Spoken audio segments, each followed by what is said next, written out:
Yo! Welcome! Welcome po ulit sa isang edisyon ng Church of the World. Hindi ko pa alam kung anong title ng show na to. Welcome po ulit. Bale, naisip ko, meron tayong 3 segments kada show and titignan natin along the way kung paano natin may improve yun. Pero simulan na natin. Tumatakbo yung oras natin eh. So hello po. Again, welcome to Church of the World. Galing po ako sa isang masasabi ko talagang peking religion, peking religious group, peking religious organization, and nagsimula akong mag-upload ng mga videos September ng 2022. Tapos, until 2024, active ako online, sharing my experience, kung ano yung kwento ko, kung ano yung saloobin ko, ng mga panahon na yon, i-share ko lang, di ba? Karapatan ko naman yun. And I'm doing that online without any intention of maligning or sirain ang anumang personalidad ng kung sino man. Kasi although galing ako sa isang peking religion na ang tawag ay MCGI ni Eli Soriano noon, ngayon hawak na ng kanyang pamangkin na si Daniel Rason. Although galing ako dun sa peking religion na yon, sabi ko sa mga na-upload kong videos before, even until now or moving forward, ganito pa rin ang view ko. This can be applied sa lahat ng mga religious groups sa panahon ngayon. Lahat ng religion, ayon sa pag-oobserba ko at pag-aaral ko ng Bible, pakikinig kay Jesus Christ, na sa mga salita niya na nakasulat sa Bible, lahat yun, pare-parehas sila, mga religious leaders and yung mga churches or religions na itinayo nila, na pinamumunuan nila, lahat peke. Kaya kunin nyo na yung mga Bible nyo, magsisimula na tayong basahin to at tingnan yung mga proof. Meron kasing ebidensya sa Bible at yun ang pinaka-safe na paraan para hindi tayo mailigaw ni naman, lalong-lalo na ng mga leader nyo yan sa mga peking church na yan. So yun nga, galing ako sa peking religion ng MCGI. Tapos maraming tatanong sa akin, bakit ka umalis? Bakit ka umalis dyan sa religion na yan?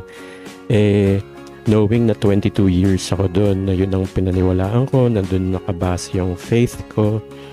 Sabi ko naman, isipin nyo na lang dati, di ba? Galing din kayo sa ibang religion. Galing kayo sa ibang paniniwala, di ba? Paniniwala. Ba't kayo umalis doon? Tapos sumama kayo dyan sa current nyong religion. O yung mga nagtatanong sa akin taga MCGI na nagtatanong, bakit ka umalis dito sa amin sa MCGI? Ngayon ang ibabalik kong tanong sa kanila is, di ba dati galing kayo sa ibang religion, tama? Tapos lumipat kayo dyan. Bakit? Ba't kayo umalis doon sa luma? Diba? Isa lang naman ang sagot doon eh. Mali kasi yung luma. So yung sagot ko dyan, mali kasi yung aral ng MCGI. So magka-focus tayo doon. Ano yung mga aral na mali? Yun yung laging tinatanong kasi sa akin eh. Ano yung mga aral na mali dyan sa MCGI? Ba't ka umalis? Ganon din yung mga tanong ng ibang religious group sa ibang mga religious group. So magkaibang religion, dalawa nagkasalubong, nag-usap, maybe dahil sa isang, sabihin natin, seminar, o kaya naging magkaklase sa isang school, o naging magkatrabaho, whatever the situation or the scenario or the circumstance. Pag may dalawang tao, magkaiba ang religion, tas nag-usap, nag-share ng kanilang mga spiritual, mga experiences, ganyan, mga religion, paniniwala, beliefs, magtatanungan yan, ano ba yung maling aral sa amin? Tapos magsasabi niya, ito yung maling aral sa inyo, ito yung maling aral naman sa inyo. Anong maling aral sa amin? Sasabihin nung isa, ito, maling aral nyo dito, ito. knowing parehas silang mali dahil ang pinakinggan nila ay yung mga leader nilang tao sa mga peke nilang churches. Ganyan yan, lahat ng religious groups na ang gamit ay Bible. Isipin nyo Bible, isa lang ang gamit. Tapos isang Kristo lang ang tinuturo. Bakit magkakaiba ng religion? Bakit magkakaiba ng leader? Diba? Magkakaiba ng practices. Paniniwala, magkakaiba. Iisang Bible, diba? At iisang Kristo. Ngayon, ito yung una nating babasahin na verse. Usually kasi nagsasearch ako ng mga keywords na natatandaan ko. Isang verse ito sa Matthew. Sabi doon, Mateo 24:5. I-post natin para kung walang Bible kayo as of the moment, dito na kayo magbasa. Pero ang sabi ko kasi palagi, kumuha kayo ng Bible nyo. Huwag naman kayong tamarin. Ano ba naman yan? Bible na nga lang. Importante yun para hindi kayo maloko ng mga leader nyo. Tapos pag nanonood kayo ng mga ganito, since nag-uusap tayo about religion, about the Bible, para alam nyo rin na hindi ko kayo niloloko. Diba? Safe ito. Safe na way. Ito yung pinaka-safe nga na paraan. Kaya nga advocacy ko magbasa ng Bible ang mga tao. Yun ang hinihikayat ko. One of the reasons why I'm uploading videos like this na mga religious ang laman, religion, spirituality. Ayan, para magbasa kayo ng Bible. Basahin natin. Ito, sa Mateo 24:5 ang sabi, sapagkat marami ang magsisiparito sa aking pangalan. Ang nagsasalita dito si Jesus mismo Nasa Bible yan. Sa Mateo 24:5. Kunin niyo yung Bible niyo. Parang awa naman. Diba? Kunin niyo na yung Bible niyo. But, so, sabi dito sa Mateo 24:5, sapagkat marami ang magsisiparito sa aking pangalan. Sino yung magsisiparito dito sa pangalan ni Jesus? Kasi si Jesus ang nagsasalita dyan. Isipin nyo ngayon. Bigyan ko kayo ng ilang seconds lang. Sino yung magsisiparito dito? Malamang yung may mga darating magsisiparito sa pangalan ni Kristo. Okay? Sino usually ang mga nagsisiparito sa mga tao para at ang dala ay pangalan ni Kristo?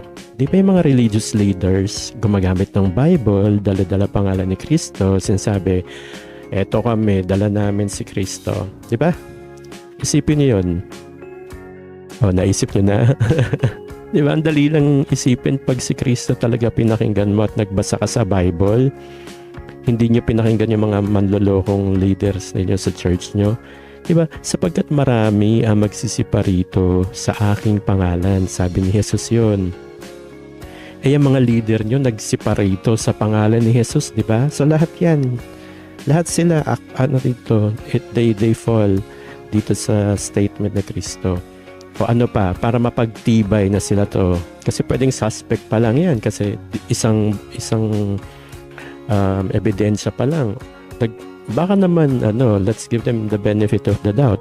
Baka naman totoo sila na naparito sa pangalan talaga ni Kristo, pero yung intention nila ay talagang tama. Pero ang sabi ni Jesus, pagpatuloy natin yung basa, na mga nagsasabi, ako ang Kristo.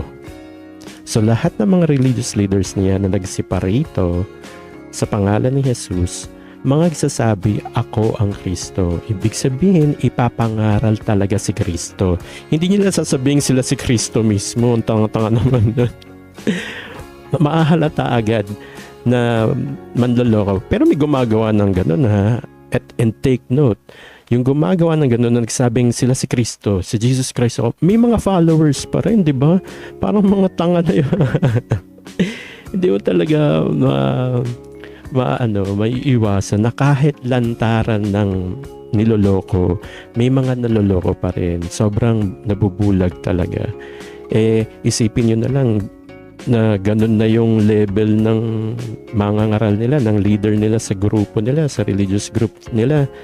Yung religious group, sinasabing siya na mismo si Kristo, may mga naniniwala pa rin. So, isipin nyo na lang yung ganun, di ba?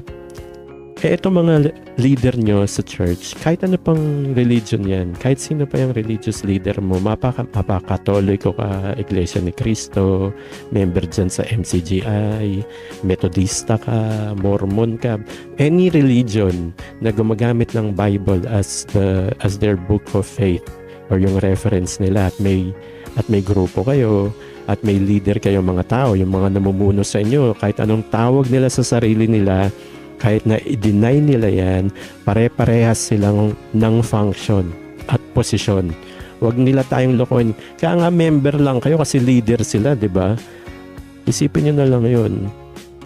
Kahit na ang tawag nila ay ano lang sila, alipin, pastor, kahit ano pa, brother lang sila, ganyan, overall servant. Ayaw nila magpatawag na father, papa. Yung iba naman nagpapatawag na papa, reverend, ganyan. Kahit ano pa ang itawag nila sa sarili nila, whatever they call themselves, yung position at function ng mga yan, pare-pareho. Isipin nyo rin yun. Diba? Leader to ng church, leader din yan ng church. Iba lang ang tawag. Hindi sa tawag manduloko yung mga yan So gagawa sila ng mga paraan, mag-iisip sila ng paraan para hindi sila mahalata. Yan ang trabaho ni Satanas, nanloloko. So ngayon, sabi dito, sapagkat marami ang magsisiparito sa aking pangalan na magsasabi ako ang Kristo. At ililigaw ang marami. O paano kayo maliligaw? Yung marami niyan na mga members ng mga churches or religious organizations, fellowship, kahit mga CCF or UFC, ano bang mga fellowship dyan? Kung ano pang religious group, kahit ano pa yan, kahit na nakaregister yan sa SEC or Security Exchange Commission, kahit na mga gawa-gawa lang yan, mga religion na yan sa kanto, mga kulto, sa mga probinsya, sa mga liblib na bundok, gubat, any religious group na gumagamit ng Bible, tapos may leader, may namumuno sa inyo, lahat yan papasok dito sa Mateo 24:5. Isipin nyo lagi ito. Marami ang magsisiparito sa aking pangalan. Si Jesus mismo nagsasabi niyan. O lahat sila, di ba? Nagsiparito sa pangalan ni Jesus. Tama? Pangalawa, sabi ni Jesus, na mga nagsasabi, ako ang Kristo. O, sino yung pinapangaral ng mga yan? Sino ang itinuturo ng mga yan sa inyo? Di ba si Kristo? Pero ililigaw ang marami. Paano nangyari yun? Dahil ang leader lang sa church, tingnan natin to. Hanapin natin to. Paano mangyayaring ililigaw yan? Sa Bible, may entry dito. Ang sabi, si Kristo lang ang ulo ng katawan o ng church. Nasa isang version ng Bible sa Colosas 1:18. O i-post ulit natin kasi naman baka naman di na naman ninyo hanapin. Teka nga. Dapat may Bible din kayo para mabilis tayong mag-research. Okay, ito ang sabi sa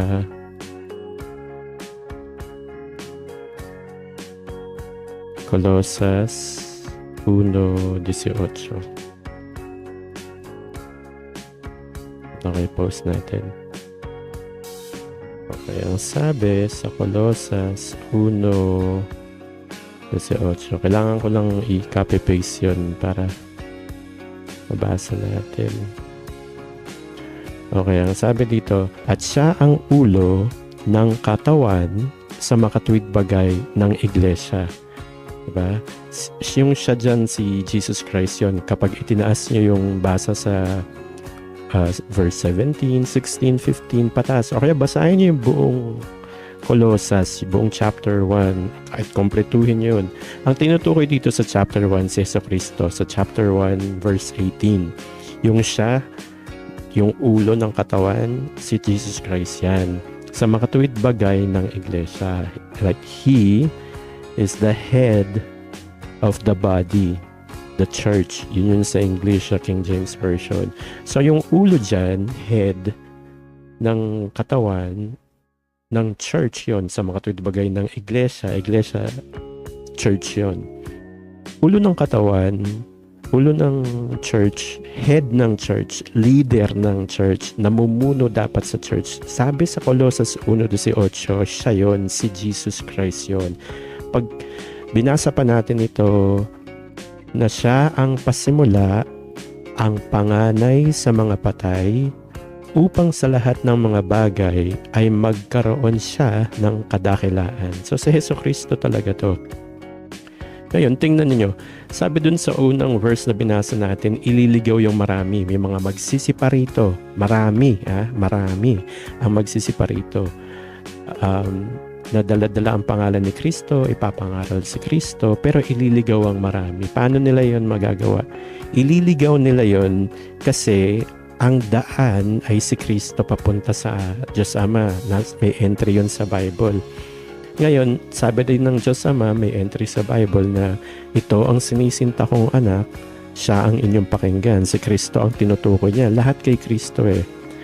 So kung si Kristo ang daan papunta sa Diyos Ama, at si Kristo ang dapat pakinggan, sabi ng Diyos Ama, sino ngayon ang pinapakinggan ninyo?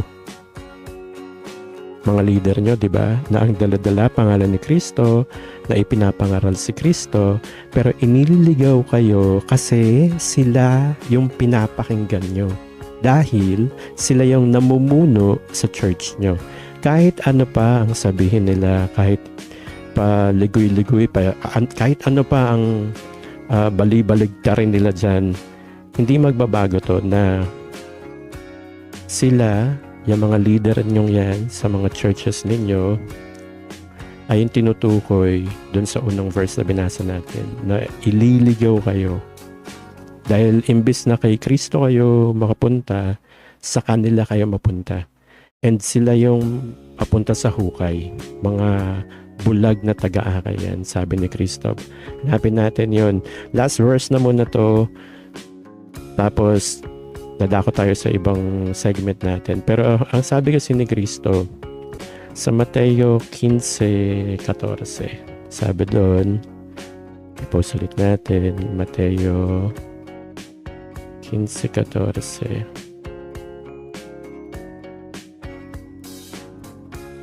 Ito ang sabi sa Mateo 15:14, pabayaan ninyo sila. Sabi ni Jesus to, pabayaan nyo sila. Sila'y mga bulag na taga-akay. O sino ba yung mga umaakay sa inyo ngayon? Yung mga leader nyong tao, di ba? Sa mga church nyo, sa mga religion nyo. Sila yung mga taga-akay ninyo. Inaakay kayo kuno, di ba? So sabi ni Kristo, pabayaan nyo sila. Sila ay mga bulag na taga-akay. At kung ang bulag ay umakay sa bulag, ay kapwa sila mga huhulog sa hukay. Nasa Mateo 15:14 yan. So kung ikaw na member, nakikinig sa leader mo, namumuno sa'yo sa church mo na tao, ang daladala ay pangalan ni Kristo, ipinapangaral si Kristo, pero inililigaw ka niyan. Bakit? Siya yung pinapakinggan mo. Nasa grupo ka niya. Siya yung namumuno sa'yo instead na dapat si Jesucristo ang pinapakinggan mo. At paano natin magagawa yon na hindi tayo mailigaw? Paano natin magagawa na hindi tayo mailigaw ng mga leader na yan? Siyempre, una-una, layasan nyo yan. Layasan nyo yung mga grupong yan. Tapos, anong gagawin natin? Susunod, pag nilayasan natin yung mga yan, saan tayo pupunta? Yun yung next topic natin ngayon. Okay? So, yan muna for now yung pinag-aralan natin. Pagpapatuloy pa natin yan sa mga susunod pa na mga uploads, God willing, pag binagyan tayo ng pagkakataon at panahon na makapag-upload ulit ng mga videos. So kung gusto nyo itong marinig ulit, pwede nyo namang i-rewind, i-upload ko to sa YouTube. Hindi ko alam kung pwede ko rin tong i-upload sa iba pang mga social media platforms na meron ako. So for now, dyan muna tayo. Dumako na muna tayo sa next segment natin na ano bang next segment natin? Ano bang next segment natin? Natatawa ako talaga, hindi ko. Naisip ko pag, alam mo, mahirap since one-man show lang to at hindi ko alam kung kaya, ang next, ano natin, okay. Tingin ko pwede na nating ilabas to, no? Bali, next segment natin ay sharing is caring. Share the words of God. Kaya kailangan ko ninyo yung Bible nyo. Ano bang mga words of God na pwede nating i-share ngayon? Tulad ng itong verse na to, na nakita natin kanina, yung pabayaan ninyo sila yung mga bulag na taga-akay, at kung ang bulag ay umakay sa bulag, ay kapwa sila mga uhulog sa hukay. So, ano yan? I-share nyo yan, pagbulay-bulayan yan, kung anong ibig sabihin yan. At ako'y naniniwala naman na pag inisip nyo palagi yun, yung mga bagay na nasa langit, ipapaunawa sa inyo yan ni God.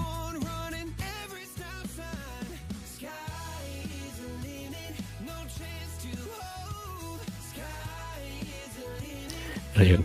Nag-burp ako, sorry. Sorry naman. Okay, so, yun nga. Sorry naman. Okay, share the words of God. Sharing is caring. So, kaya ako to ginagawa para makapag-share. Hindi ako nandito para mangaral. Lagi ko yun sinasabi, hindi ako napapagod sabihin yun.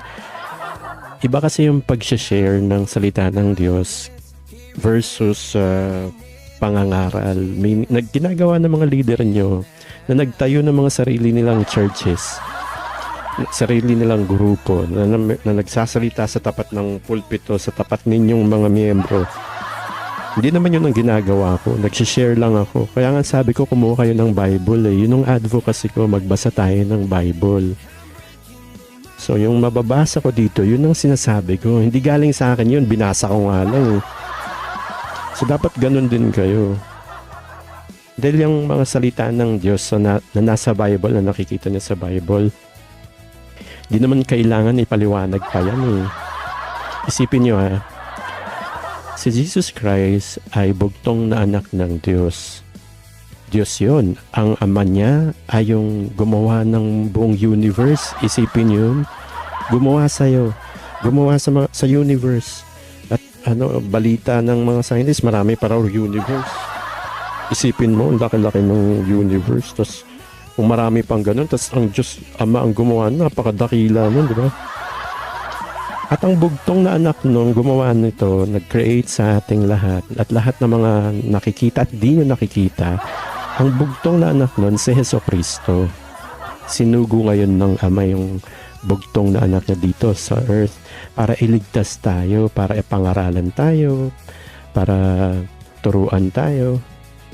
Tapos, nagturo naman siya, nagawa na lahat niya yun. Kaya nga, natapos na niya yun, umakyat na nga ulit siya sa mga langit. Umupo na siya sa kanan ng Ama. Hinihintay na lang natin yung pagbabalik niya, di ba? Ngayon, isipin niyo, nung nandito siya, nung sinugo siya ng Ama niya, ng Diyos Ama, at nandito na siya nangangaral, ang tagal yan ng aral, mga 3 taon siya dito. Pero nung bata, pinanganak siya kasi diba ni Maria. So mula bata, may mga nakikita na mga naoobserbahan na yung mga kapitbahay niya, mga pinsan niya, mga kamag-anak niya, mga nakakilala sa kanya. Hindi lang nasulat yun eh. Pero alam ko may mga nakikita na sila doon sa batang yun, kay Batang Jesus. Ang nasa Bible, yung pangangaral niya, yung nag-edad, na siya, nung tumungtong na siya sa 30 years old, yun na yung simula ng pangangaral niya. So, nangaral siya. Sa Bible, pag binasa niyo yun, kunin niyo yung Bible niyo, buklatin niyo. Sa New Testament ha, New Testament muna, kasi yun na yung panahon natin eh. Panahon ni Jesus yun eh. Panahon natin. nandun, mababasa nyo, pag nagsasalita si Jesus at sinabi ito ni Jesus. Di ba may mga ganong premise? May mga preface mo na, may paunang ganon. At sumagot si Jesus. Di ba may ganon? Ipinaliwanag ito ni Jesus. Tapos kung babasahin mo yun ng patuloy, mababasa mo yung sinabi ni Jesus, yung itinuro ni Jesus, yung ipinaliwanag o inexplain ni Jesus. Nandun na yun, nakasulat na. Tapos gusto mo yung leader mong taong mabaho ang kuyukot ang mag-e-explain sa'yo ng salita ng Diyos. In-explain na nga ng bugtong na anak yun. Anong kailangan i-explain doon? Dapat pag binasa mo yung Bible, maiintindihan mo agad yan.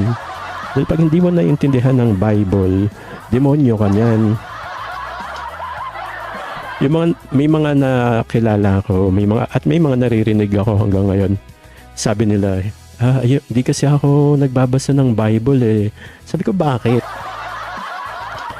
Mahirap kasing intindihin eh. Nahirapan ako, inaantok ako, ang daming Sa isip-isip ko, salita ng Diyos yan, tapos di mo naintindihan.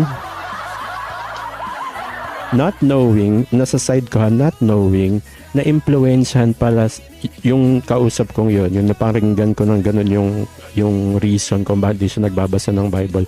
Na-influensyahan pala siya ng nanay niya, ng tatay niya, mga kamag-anak nila, kaibigan nila, yung mga nakakatanda sa kanila. At lalong-lalo na-influensyahan pag ginawa mong ni-root cause mo, hinanap mo yung talagang sanhi, yung pinagmulan, yung mga leader nila sa church nila. Mga leader nila sa mga churches nila. Kahit ano pang religion yan ha. Tapos sabi, namimigay naman ng Bible yung grupo namin. Libo-libong Bible nga. Free for free. Yun ang sinasabi niya sa akin kasi may Bible siya. Sabi ko, ba't may Bible ka tapos di mo binabasa? Ito, libre to, binigay sa amin ng grupo namin. Yung leader namin namimigay ng Bible. Sabi ko, binigyan ka pala ng free Bible, ba't di mo basahin? Sabi niya, nung trinay ko kasing basahin, ang hirap intindihin eh. Sabi ko, ha? Paano may hirap intindihin? Salita yan ng Diyos, tas hindi mo maintindihan? Demonyo ka ba? Hindi ka ba sa Diyos? Magsusulat ba ng bugtong ang Diyos dyan? Magka-calculate ka ba dyan? Tanga ka. Diba? Tapos nalaman ko, yung namimigay pala ng free na Bible na mga grupo nila, yung mga leader nilang sa church nila, nang yayabang na namimigay po kami ng libreng Bible. Ang yayabang. Yun pala, pagkabigay sa kanila ng libreng Bible, ang pangangaral ng mga leader na yan, leader nyo sa mga church nyo, yung mga namimigay ng Bible dyan, mga nangangaral ng Bible, namimigay ng Bible, ng mga booklet, pamphlet, mga bookmark, kung anong mga binibigay. Lalong-lalo na yung Bible nga na free. Ang pinapangaral pala, binibrainwash yung mga tao. Tawag dito, nabulol na ako. Tinataniman hanggang mabrainwash yung mga utak. Tinataniman ng thought na, ito Bible, libre yan sa'yo na yan. Pero hindi mo maintindihan yun. Yun ang turo sa kanila. Parang mga tanga, mamimigay kayo ng Bible na libre, tas ikaw na leader, sabihan mo yung member mo na, ay mahirap maintindihan yan, di mo maunawaan yan, kailangan mo makinig dito sa leader. Gago. O diba, mga manloloko, kaya tuloy salit-saling lahi ngayon. Pag tinanong mo, hindi ako nagbabasa ng Bible kasi yun, hirap intindihin eh. Sinagsabi sa yung mahirap intindihin. Sira ulo ka. Yung Matthew, Luke, John. Yung tatlong unang mga sa New Testament. Kwento yun ni Jesus, tas mahirap intindihin. Anong mahirap intindihin dun? Parang tanga. Isipin mo yun. Tas tumalon ka sa sa mga gawa, yung Acts. Nasa New Testament tayo. Saka na natin i-share muna yung Old Testament. Ang sinishare natin ngayon, New Testament, focus muna tayo doon kasi yung nag-a-apply sa panahon natin. Si Jesucristo ang nagtuturo doon. Yun yung teacher natin ngayon sa panahon ngayon. Siya lang legit na teacher, hindi yung mga leader nyo. Yun naman, tumalon ka sa Acts, sa mga gawa. Yun naman, mga gawa ng mga apostol. Yung mga ginawa nila, yung mga pinuntahan nila, yung mga nangyari sa kanila, mga aral na at mga utos ni Kristo na iniutos sa mga yon, sa mga alagad na inutusang mangaral. At yun lang ang mga legit na sugo, sinugo. Kung sino yung nasa Bible, sila lang ang legit na sugo. Lehitimong mga sugo. Wala nang ibang mangangaral o sugo o inutusan ng Diyos, kundi yung mga nakasulat sa Bible. Kayo na lang yung advocacy ko yung passion kong magsabi sa inyo na magbasa kayo ng Bible kasi yun ang pinaka-safe na paraan para hindi tayo mailigaw ng mga gagong leader ninyo. Lalo na dyan sa MCGI. Kaya mga nagtatanong bakit ako umalis dyan. Ayan mali yung turo. Mali yung aral. So, pag binasa niyo yung Acts, mga gawa, yun, mga ginawa, mga inutos ni Kristo na ginawa ng mga apostol, nakasulat lang doon. Anong mahirap intindihin doon? Ba't masasabing ka hindi ka nagbabasa ng Bible dahil ang hirap unawain? Sinagsabi sa'yo niya ni leader mo na demonyo? Tingnan mo, leader ka ng church tapos mamimigay ka ng free Bible. Pero sasabihin mo, hindi maiintindihan ng binigyan mo yun para sa'yo makinig. Sira ulo ka ba? Maraming ganyan, yung Willie Santiago, yung Eli Soriano, yan, magkakaano yan, parehas ng reasoning, ganun ang reasoning nila. Sila lang dapat ang pakinggan. Lahat ng mga leader magkakakampi sa ganyang topic. Sila ang dapat pakinggan. Kaya nga pinapapunta kayo sa mga simbahan, sambahan, mga gathering, ano bang tawag sa mga nyo? Sa mga mall, di ba meron na sa mga mall na doon na kayo nagkukumpol-kumpol. Minsan sa Zoom. Diba? At nagtataka naman ako, mapagawi tayo sa Senate. Ayaw mga Zoom meeting, bawal daw yung mga naka-video na lang kung hindi pwede maka-attend in person yung senador. Ito nga yung mga religion nyo, pang Diyos pa yan pwedeng mag-zoom lang. Doon ka umattend, di ba? Tuwing linggo, itong mga senador na itong ayaw pumayag or binabara yung ganon.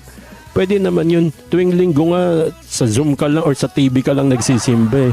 Sira ulo itong mga to. O anyway, sira ulo din naman itong mga leader ng churches ito nyo. Kahit ano pang religion nyo yan, mga siraulo. Kapag siraulo talaga, maraming kalokohang ginagawa, ang gugulo. O anyway, bakit ayaw mong basahin yung Bible mo? Don't tell me na mahirap unawain yan dahil hindi. Kahit dun ka sa Apokalipsis, yung Revelation dun, basahin mo lang yun ay pangitain yun ni Juan. Revelation kay John yun. Sinulat lang ni John. Tapos hindi mo maintindihan, pangitain nga yun. Nakasulat na lahat doon yun, At ngayon, okay na yung technology. Pwede ka naman mag-online Bible tulad ng ginagawa ko. Magsa-search ka lang. Basahin mo lang yung Bible mo, di ba? At huwag kang makinig dyan sa mga leader ng church nyo na mga tao. Yan, babaho din ang pusod niyan. Nagmumura din yan. Di nyo lang naririnig, di lang nila pinapakita yan. Di ba? Nag-ano rin yan. Nakakapag-isip din ng bastos yan pag nasa banyo or pag mag-isa sa kwarto. Di ba? Tao yan Di ba? Mga naglalaway din ng mga bunganga niyan pag nakakita ng sexing babae. Tao din yan. Tingnan mo, may mga pari kayo, yung kayong mga Katoliko. Diba? Meron tayo sa batas, magkahiwalay ang church at state, diba? Pero, pag yung mga pare, sumisermon, pampolitika, diba? Kaya mag-focus sa, pang spiritual. Tao din kasi yan meron din yung inclination. Tulad mo, tao ka din, diba? Mabaho din hininga mo minsan. Tulad din ng leader mo sa church mo, diba? Nangaaway din ng asawa yan, kung may asawa yung leader mo. At kung binata naman yan, na L-bird din yan. Nakakaramdam din yan ng ganon. Tao din yan O kaya naman ikaw, kung di ka man, wala kang leader dahil ikaw mismo gusto mong maging leader Gusto mong magtayo ng church. Gago ka din. Nabasa na nga natin kanina na si Jesus Christ lang yung head of the church, head of the body, ulo, leader, di ba? Namumuno, pangulo. Si Kristo lang yun. Bakit nyo nanakawin yung posisyon at function ng bugtong na anak ng Diyos? Di ba? O kaya yun, i-connect din natin kanina pa, sa mga nagtatanong sa akin, bakit ako umalis dyan sa MCGI? O kaya sa dating mga religions nyo, tinatanong ko rin kayo pabalik, ba't kayo umalis sa dating yung religion? Di ba ang sagot lang doon, dahil mali, may nakita kaming mali, di lumayas kami. Itong nakita ko sa MGI, mali talaga leader, tao. Kahit namatay na yung namumuno, bukang bibig yung patay na tao. Yung member sasabihin sa akin, eto tama yung church namin, itong church na to dala-dala na ni Eli Soriano. So isip ko, church dala-dala ng tao, gago ka ba? Diba? Saan kayo pupulutin yan? Mga manloloko nga yung mga taong yan, na leader na mga church nyo. Nabasa na natin kanina yan, yung Bible study segment natin. Ngayon, nagsishare na lang tayo. Kasi sharing is caring. Iba ang pagsishare ng salita ng Diyos kaysa sa mangaral ka, mag-claim ka na sugo ka, magtayo ka ng church, manghut-hut ka ng abuloy, magtayo ka ng mga simbahan, sambahan. Diba? Gawin kang Diyos. Yung picture mo, iniiyakan ng mga member mo. Siraulo kang leader ka.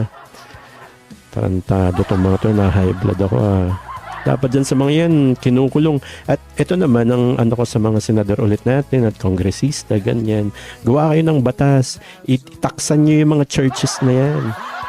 Diba? Huwag nyo lang kurakutin kasi ang laking pera sa mga church Malaking pera yan, yung mga abuloy. Ilang beses na ngayon ang alam ko dati, isang beses lang, yung Sunday lang, doon lang may abuloy.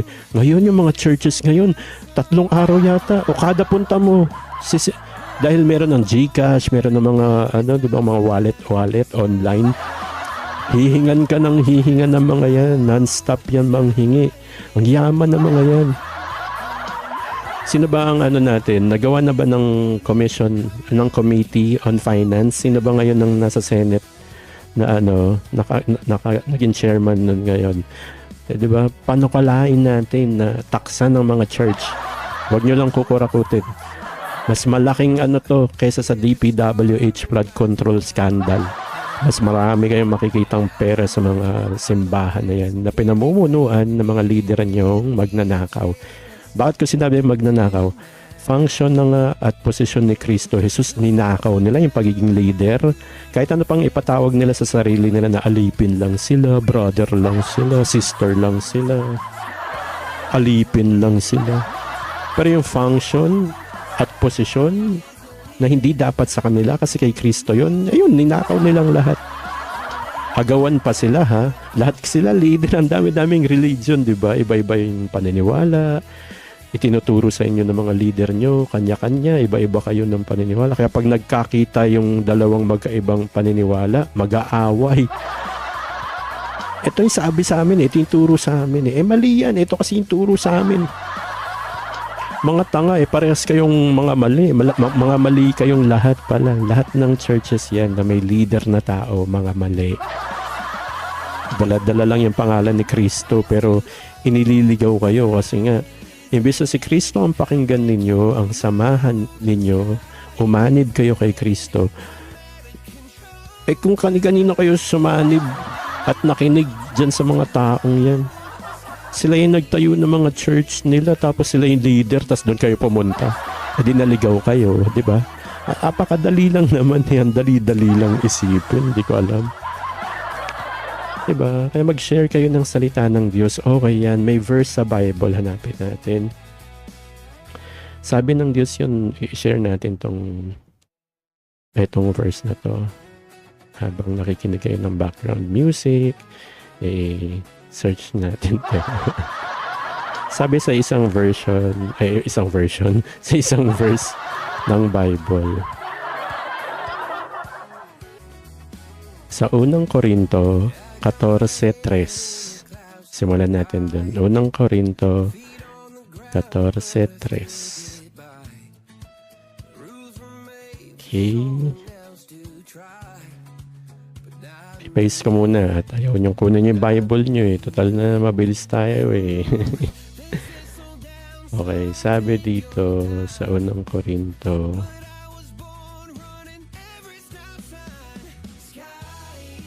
Okay.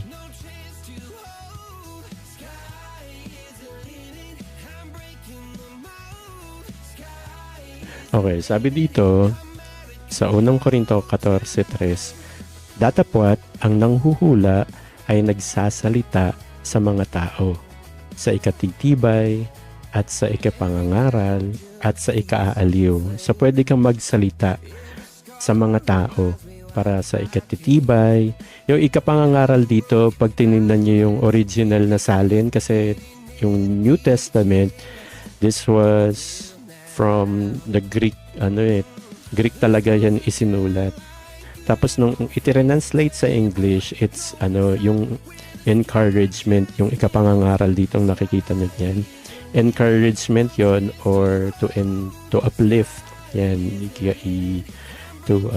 exhortation yan, yun yung mga words na. Pero sa Tagalog, i-translate nilang ikapangangaral, pero to encourage yan. At yung ikaaaliw, to console, yung papasayahin mo, ganun. Kasi ang pagsasalita ng salita ng Diyos, hindi yung salitang ikaw lang mag-iimbento, ha. Hindi naman yun yung ibig sabihin na ikaw yung magsasalita.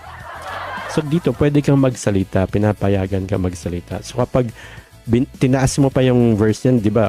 Unang Korinto 14:3, simulan mo sa 14:1, tapos sa 2, tapos sa 3. Makikita mo doon na pinapayagan, ini-empower tayo ni God.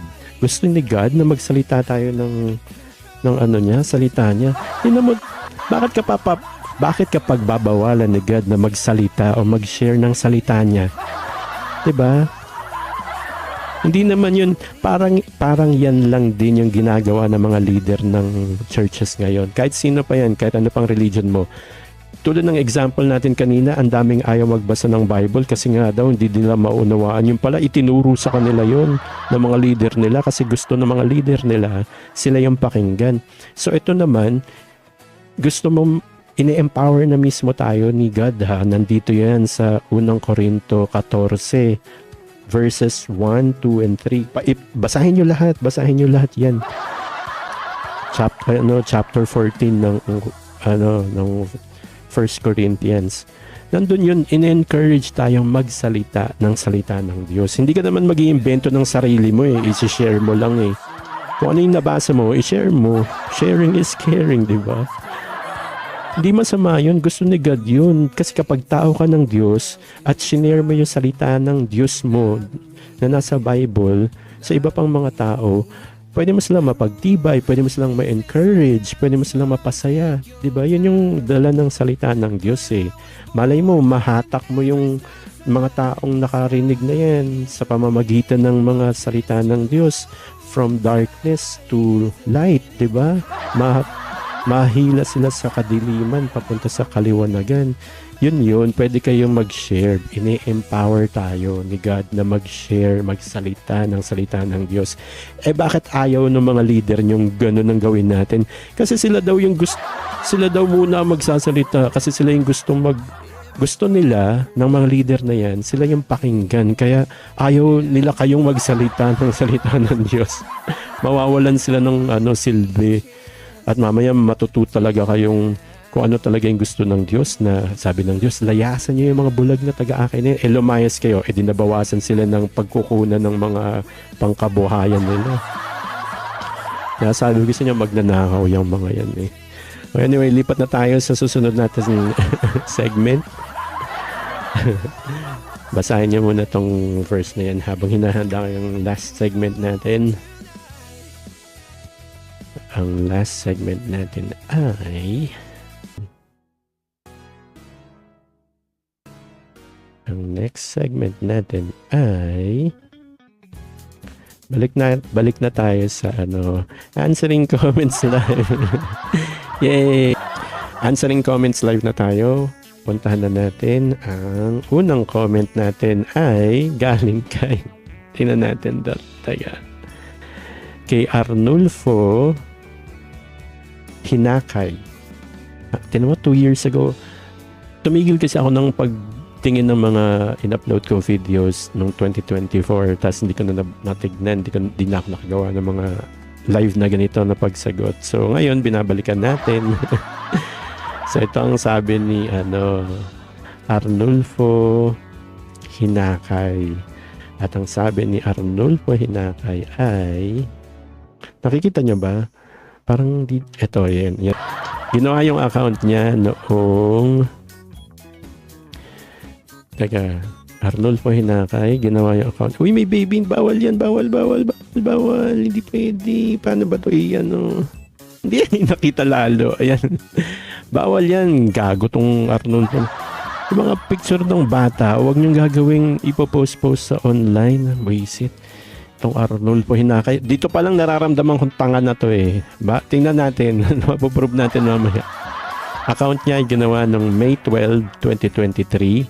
At ang sabi niya sa kanyang comment ay, diyan ka nagkakamali. Dahil ikaw mismo ang hindi nagbabasa ng Biblia. What? Mamaya tayo mag-react. Basahin ko muna ng kompleto yung ang haba pala ng comment niya. Oh, Putchik. Sorry, mura ba yun? Mabiblip ba tayo? Putchik, sabi ko, di ba? Putchik. Put a check.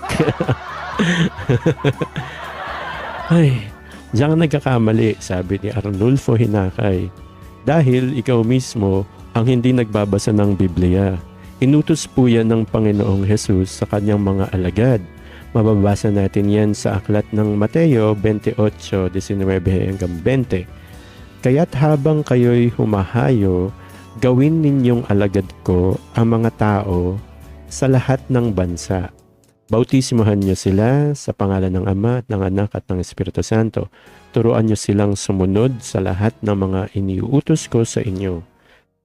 Pinost niya yung buong verse ka mahaba. Tapusin natin. Tandaan ninyo, ako'y kasama ninyo hanggang sa katapusan ng panahon. Lahat ng pangalang binanggit mo ay sumunod. Yun, katapusan ng niya may quotation mark eh. Katapusan ng mga verses na pinost niya. Kasi ito na yung comment niya. Lahat ng pangalang binanggit ko raw ay sumunod at nangaral ng salita ng Diyos. Ako lang daw yung hindi. Kaya sino ngayon yung nagkakasala? Di ba ako raw? Ako daw, sabi nitong Arnulfo Hinakay. Dahil hindi mo sinusunod ang utos ng Diyos. Ngayon, kung sa tingin mo ay mga bulaan sila, yung mga preachers, lahat ng sinabi ko, kasi sabi ko peke, di ba? Bulaan yun in malalim na Tagalog. Sabi ni Arnulfo Hinakay, ngayon, kung sa tingin mo ay mga bulaan sila, hindi mo na tungkulin yung husgahan sila dahil ang Diyos ang hahatol sa kanila. Ang intindihin mo ay yung sarili mo kung paano ka maging kalugod-lugod sa paningin ng Diyos, okay? Karantado pala tong Arnulfo Hinakay. Unang-una, Arnulfo Hinakay, na ang account ay ginawa ng May 12, 2023. May picture ka ng bata dito. Bawal yan sa... Di mo ba alam? For safety ng mga bata. Diyan pa lang muna. Isa ka bang karagatan? Baka peke ng account mong hayop ka. Tingnan mo pinost mo yung Matthew chapter 28 verses 19 to 20. Yung mga nakasulat dyan, pinost mo pa mismo. Ito pinost pa niya mismo yung verse. Yung mga nakasulat dyan sa Bible, legit yon, lehitimong mga sugo, mga preacher. Sinugo talaga ni Jesus yon para mangaral. May authority yung mga yon. Binigyan ng function at posisyon ni Jesus kasi nga nakasulat sa Bible eh. Kaya mo nga pinost yan, di ba? Kasi nasa Bible yung mga yon. Tapos kung sasabihin ko ngayon, itong mga leader niya sa church ay peke. Tapos sasabihin mo ako mali. Bakit nasa Bible ba yung mga pangalan nila? Paano mo mapuprove sa akin na sinugo yan para mangaral? Tarantado ka. Ang bobo nitong Arnulfo Hinakay na ito. Tawa-tawang emoji pa siya sa dulo. Feeling niya nakaisa siya. Ang tanga ng gago. 'Di ba? Yung mga nasa Bible, yun talaga yung mga lehitimong sugo. Sinugo ni Jesus para mangaral yung mga apostol niya. Talagang may authorization si Jesus doon at naka-record yun, 'di ba? Yun ang proof natin, kaya yun yung pakikinggan natin, yun yung babasahin natin, yun yung tutuparin natin. Yung mga nasa Bible na nangangaral. Yung mga leader mo sa church, yung mga taong yan, bakit sila nangangaral? Sinugo ba yan? Sino nagsugo sa kanila? Kung babalikan niyo yung video dito, yung unang segment nating Bible study, iba nga, marami ang magsisipa rito sa pangalan ni Kristo. Sasabihin ako ang Kristo, ituturo talaga si Kristo, pero ililigaw ang marami. Yan, yung mga leader niyong tao ngayon. Bakit kayo, paano mangyayaring ililigaw yung marami? Sabi ni Jesus yun, ililigaw lang kayo niyan, ililigaw ang marami niyan. Magsisipa rito, pangalan ko pang gagamitin, sabi ni Kristo. Ituturo talaga yung mga aral ko. Pero ililigaw kayo ng marami, sabi ni Kristo yun. Isipin nyo to, nasa Bible yun, nabasa natin kanina, di ba? Paano mangyayaring ililigaw kayo marami? Kasi nga, yung mga dapat nating pakinggan, na lehitimong mga mangangaral, mga sugo na talaga ng Diyos, yung nasa Bible. Yung mga nangangaral na yan, mga leader nyo ngayon sa church nyo, isang Bible ang gamit, isang Kristo ang tinuturo, isang aral ni Kristo ang tinuturo, pero iba-iba kayo ng belief, ng paniniwala. Bakit? Kasi nililigaw kayo niyan. Yun mo, watak-watak kayo, parang yung mga tanga. Pamilya mo nga lang, Arnulfo Hinakay, proof na natin ebidensya na yan Kasi kung magkakaiba kayo ng religion, yung asawa mo, Arnulfo, parehas ba kayo ng religion? O, sabihin natin, eto for example lang to, MCGI ka, pero yung asawa mo, Katoliko, o di magkaiba kayo ng leader. Diba? Pareho kayong ligaw. Kasi hindi na, itong mga leader, tandaan nyo to, itong mga leader ng churches ngayon, mga leader nyo sa church nyo, hindi naman magsasabi yan na si Satanas ang talagang ginodiyos nila. Yung mga manlolohong yan, magpapanggap yan, magpe-pretend yan. Kaya kung si Kristo ang gusto nilang gayahin, aral ni Kristo ang ibubungad nila sa inyo. Ipapakain ko sa inyo para makuha nila kayo, na gamit-gamit, sinasangkalan yung pangalan ni Kristo. Tapos pag nakuha nila kayo, huhut-hutan na kayo niyan. Yung Diyos nga, ninanakawan ng mga leader nyo Kayo pa kaya hindi? Huhut-hutan kayo ng abuloy, yung mga panahon at oras ninyo, nanakawin din ng mga yan. Lakas ninyo, nanakawin ng mga yan. At kung bobo ka, katulad ni Arnulfo Hinakay, walang mangyayari sa iyo. Sa hukay kayo niyan. Pag ang bulag na taga-akay, pag ang bulag ay nagpaakay sa bulag na taga-akay, kapwa sila mahuhulog sa hukay. Nabasa natin kanina yan. Sa mga nakarating hanggang ngayon at gusto nyong makita yung mga verses kanina, pwede nyo namang i-rewind to Ipopost ko naman to God willing, hindi matanggal, di ba? Tingnan nyo yung mga verses na yun. Kaya sabi ko nga, ang advocacy ko ay ang pagbabasa ng Biblia. Pinupush ko yan sa mga tao. Magbasa kayo ng Bible ninyo para hindi kayo katulad ni Arnulfo Hinakay. Tinan mo, pinost na niya mismo Pinost niya na mismo yung verses na ginagamit niyang pang-asar sa akin. Ang tanga-tanga, sabi niya, ako daw ang hindi sumunod dahil yung mga sinasabi ko daw ng mga peking religion at mga peking mga leader ng mga churches ngayon, sumusunod daw dahil nangangaral, dahil sinusunod yung nandun sa Matthew 28:19-20. Tanga ka ba, Arnulfo Hinakay? Ang sinabihan niyan, yung mga apostol, yung mga alagad talaga ni Kristo. Bakit nyo gagayahin? Inutusan din kayo, gusto nyo gayahin? Ikaw ba yung inutusan? Gago ka. Sa Bible, tandaan nyo, pag hindi kayo inutusan, wag mong gagawin. Diba? Ito, balik na tayo sa Old Testament. Maraming mga instances. Meron din naman sa New Testament, pero ito yung alam kong sikat na pwede nating i-example. 'Di ba gumawa sila ng Ark of the Covenant? Yung lalagyan ng tipan, yung may pakpak na ganyan nagawa sa ginto. Meron lang inutusan na magbibit-bit nun. Meron lang inutusan, may certain na, or specific na tribe o tribo na sila lang ang pwedeng humawak doon. Sila lang pwedeng makakita, pwedeng humawak, pwedeng gumalaw, pwedeng sila lang. So sa kanila lang inutos yon, kayo ang gahawak nito, kayo ang mag-handle nito, itong Ark of the Covenant, kayo lang. Yun ang utos sa kanila. Nung bit ng mga yon na inutusan yung Ark, natisod yung baka na sinasakyan, nakapatong sinasakyan ng baka yun nung tribo. So pwede, sa kanila yun, sa tribo yun, sinusunod lang nila. Natapilok yata yung baka o kung ano may humihila o yung kung tao man. Basahin niyo yung Old Testament nyo. Ngayon, di natapilok yung baka yata yung natapilok. Tumagilid yung tutumba na yung lalagyan ng Ark of the Covenant. May isang, ewan ko kung hari ba yun o propeta o tanod o tambay.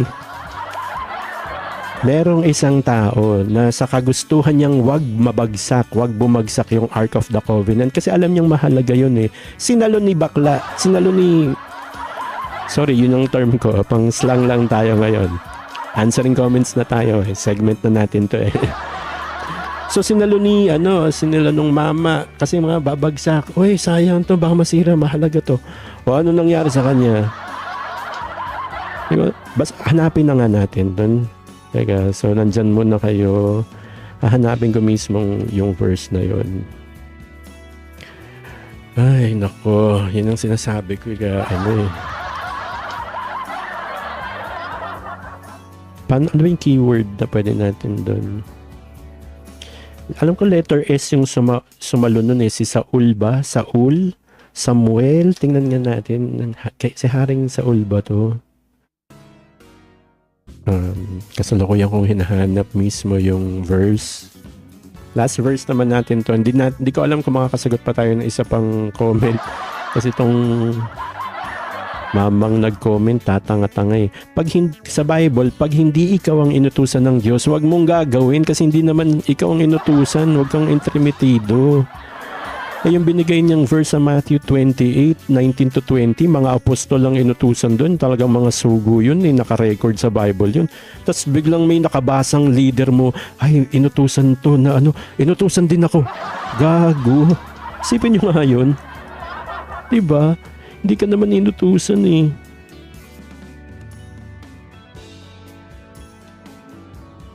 Huwag mong gawin pag hindi sa'yo yung utos. Gago ka ba? Daming napapahamak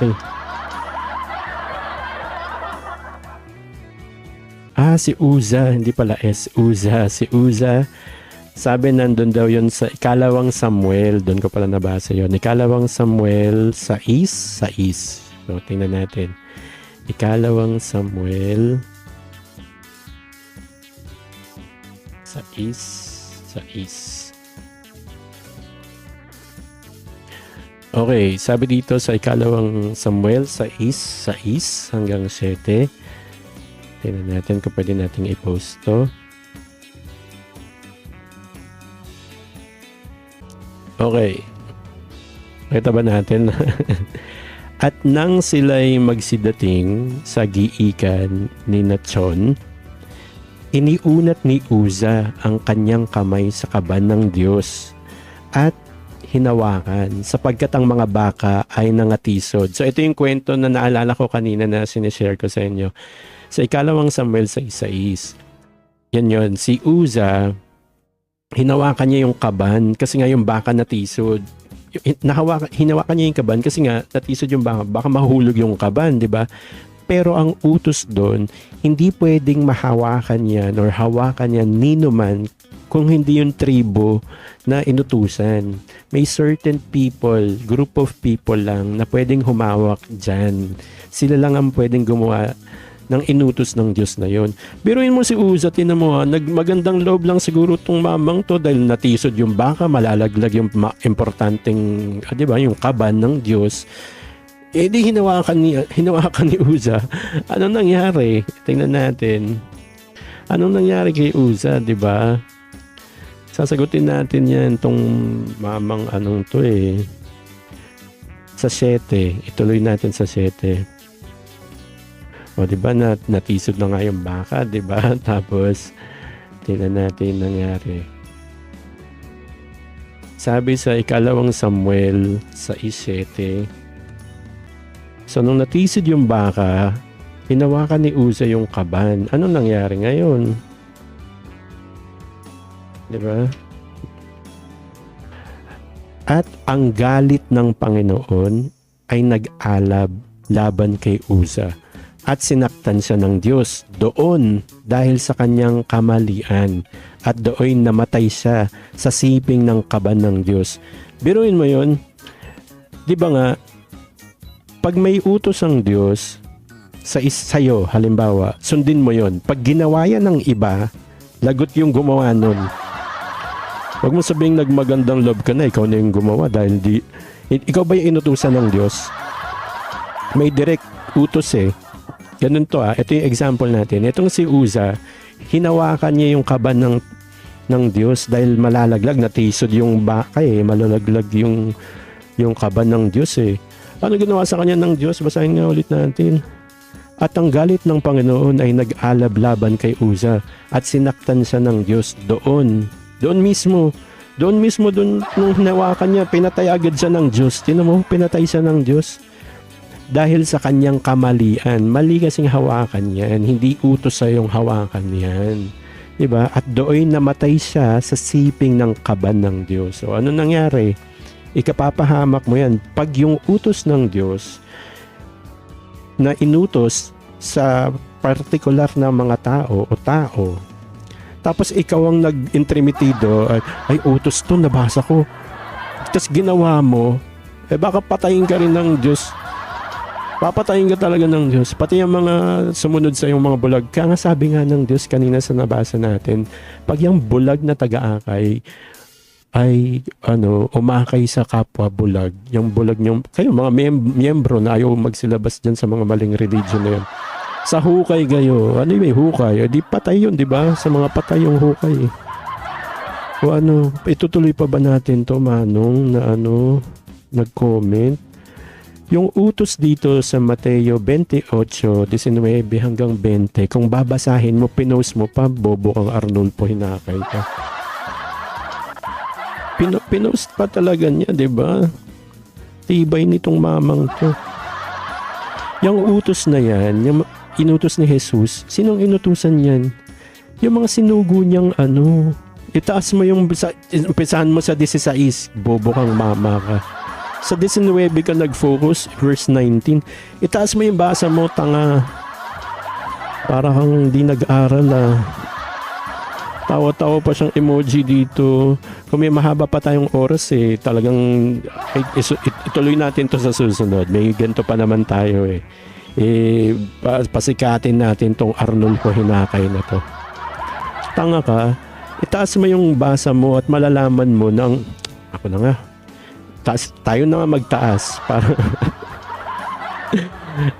hindi, so isave na natin sa susunod ha. Basta pag itinaas mo yung basa mo dyan sa verse na yan, ang inutusan dyan, ang kinakausap ni Jesus dyan, ang inutusan niya ay yung mga alagad niya, yung mga apostol niya. Sinabihan niya na gawin ninyong mga alagad ko ang mga tao sa lahat ng mga bansa. Bautismohan niyo sila sa pangalan ng Ama, ng Anak, Espiritu Santo. Turuan niyo silang sumunod sa lahat ng mga iniutos ko sa inyo. Tandaan niyo, ako'y kasama niyo hanggang sa katapusan ng panahon. Ang kausap niya dan, ang inuutusan niya dan, ay mga apostol, alagad niya. Basahin mo kasi yung mataas pang verses. O kaya basahin mo yung buo. Huwag kang mag-focus lang sa Tingnan mo sa 19 and 20 lang siya, tapos bigla niyang sinabi na, yung mga leader yan din, inutusan din sila. Dahil, gago ka ba? Nandiyan pa yung mga pangalan nila. Sira ulo. Ang inutusan dyan, yung mga apostol, mga alagad, tapos nakabasa yung leader mo na bautismo mo sila sa pangalan ng, ay magbabautismo ako. Sira ulong bobo, nag-intrimitido, nagbida-bida si gago. Yan, trabaho yan, gawain yan ng mga leader nyo sa mga churches nyo. Kaya magbasa kayo ng Bible para hindi kayo naloloko. Alam nyo, ikaw mismo, yung nakikinig, kausap kita, alam mo, one-on-one tayo. Alam mo, ang Bible kasi, kailangan binabasa. Kaya nga pinasulat yan salita yan ng Diyos. Hanggang katapusan ng panahon, nandyan yan. Gunaw ka na, nandyan pa rin yan. Tapos ayaw mong basahin. Pag hindi mo binasa yan, maloloko ka talaga ng mga leader ng mga churches. Kahit ano pa yan, pagpapasapasahan ka yan, malito, may nakita ka mali dito, dililipat ka sa kabilang church, leader pa rin tao, o di may sariling aral pa rin yan, nakabasa ng utos, hindi naman siya inutusan. Siya yung gagawa, si Raulo. Filingero, mga delusional, filingero, papansin, mayabang, at magnanakaw ang lahat ng mga religious leaders sa panahon ngayon. Kaya Arnulfo Hinakay, gago ka. Naubos na yung oras sa'yo. Matuto kang magbasa ng Bible mo, ha? Nasimulan mo na eh. Pero nag-focus ka sa verses 19 to 20, tapos ididikit mo, ikakabit mo sa mga leader nyong peke. Hindi naman silang inutusan dyan. Ikaw na nakikinig ngayon, basa kung may Bible ka, kasi nga kanina ko pa kayo pinapakuha ng Bible eh. Ikaw, magbasa ka ngayon, itaas mo yung verse, punta ka ng Matthew, punta ka sa chapter 28. Ang binigay nitong gagong Arnulfo Hinakay, verses 19 to 20. Ngayon, itaas mo sa 18, 17, 16. Makikita mo doon sa mga verses na yon yung inutusan. Sino yung inutusan? Tandaan nyo ha, ang utos ng Diyos, may mga utos pangkalahatan at may mga utos specific. Yan ang practice ni God eh. Pag inutusan ka, ikaw, na nakikinig ngayon, alam mong ikaw ang inutusan dahil nabasa mo, sinabi sa'yo, gawin mo yon. Pag may ibang gumawa nun, hindi yun ang ine-expect na resulta ng nag-utos sa'yo. Diba? Inutusan ka ng teacher mo, Hoy, Arnulfo, bihisan mo yung anak mo. Diba? At teka, ba't teacher ang nag-utos? Sabihin na lang natin, Arnulfo, kunin mo yung walis tambaw, magwalis ka. Inutos sa'yo, diba? Ikaw yung kausap. Arnulfo, sabi ng teacher mo, Arnulfo, halika nga dito. Kunin mo yung walis tambaw, magwalis ka. Diba? Yun yung utos. Tapos, may ibang gumawa. Nagwalis nga din, nagwalis. Ang winalis yung mga nasa sahig. Winalis yung nasa sahig. Importanteng bagay yun. Tinapon nung nagwalis. O ngayon dumating yung Arnulfo, di ba ikaw inutusan ko? Sabi ng teacher, inutusan kitang di ba, magwalis. Hindi alam nung intremitidong nagwalis na iba. Imbis na nagsalita lang yung teacher, may muestra pa yung teacher, ito lang yung walisan mong part. Kasi importante yun. Diba? Kapag may utos kasi, may pinagtutungkulan yun. Merong specific yun na gagawa. Kasi alam nung nag-utos yung resulta. Yung ine-expect niya, yung kakayahan nitong inutusan ko, yung result na makikita ko pag sinunod niya yung utos ko. Kaya siya inutusan ko. Sa kanya ako nagtiwala. Diba? So ngayon, yung Diyos nag-utos ngayon, 'di ba? O gawin yung mga alagad ang buong bansa, bautismohan niyo sila. Ang kausap, ang inuutusan doon yung mga alagad, mga apostol. Apostol ka ba para magbautismo ka ng ganyan, mga aral kang tanga ka? Sinugo ka ba? Ay naku, yan, ganyan muna tayo ha. Sa susunod na natin anuhin yung iba pang mga bagay na dapat natin pag-usapan. Last segment natin to for this upload, answering comments live. Okay, maraming salamat po sa mga nakinig. Sana natuwa kayo. Sana na-encourage kayo magbasa ng Bible para hindi kayo maloko ng mga leader ng mga churches ngayon. At sana napagtibay lalo ang inyong mga beliefs na kung layasan or lumayas man kayo sa mga maling religion na yan at kay Kristo kayo nakikinig ha, kay Kristo kayo nakikinig, babasa kayo ng Bible, sana napagtibay ko, hindi naman ko, di ba, sa pag-share na ito, napagtibay in my own little way, gamit yung mga salita ng Diyos na magtiwala lalo kayo kay Kristo Jesus at sa Diyos Ama at sa Holy Spirit kasi sila ang bida sa usapan pagdating sa religion, okay? Tapos na tayo sa upload na ito. Maraming salamat po ulit. Bago tayo magtapos, gusto ko ulitin, gaya ng sinasabi ko sa mga videos ko na na-upload pagdating sa mga religion na topic. Nandito ako hindi para mangaral, okay? Hindi ako nandito para magturo. Hindi ako nandito para sabing sinugo ako o inutusan ako o sugo ako. Hindi ko i-claim yun dahil hindi naman totoo yun. Nandito ako para sabihin sa inyo na magbasa kayo ng Bible kasi yun ang pinaka-safe na paraan para hindi kayo mailigaw, hindi tayo mailigaw na nino man, para hindi tayo madala sa hukay ng mga bulag na taga-akay, okay? Open na ang comment section ng lahat ng mga social media accounts ko. You can leave your comments, suggestions, or any reactions, kahit violent reactions. Appreciate ko naman yan. Baka ma-feature pa kayo sa answering comments live natin. Diba? Ayusin nyo lang yung mga comments ninyo. Ayun po. Enjoy the rest of the day. Keep smiling. Always pray. And I will see you on the next video. Bye-bye!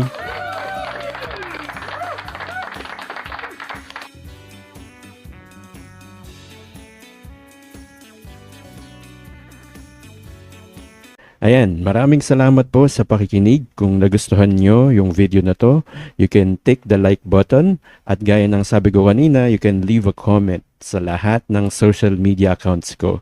Nakapublic naman po lahat yun. Bukas naman po yan sa lahat ng mga suggestions o questions or your opinions. Ayun po, hanggang sa susunod na video. Bye-bye.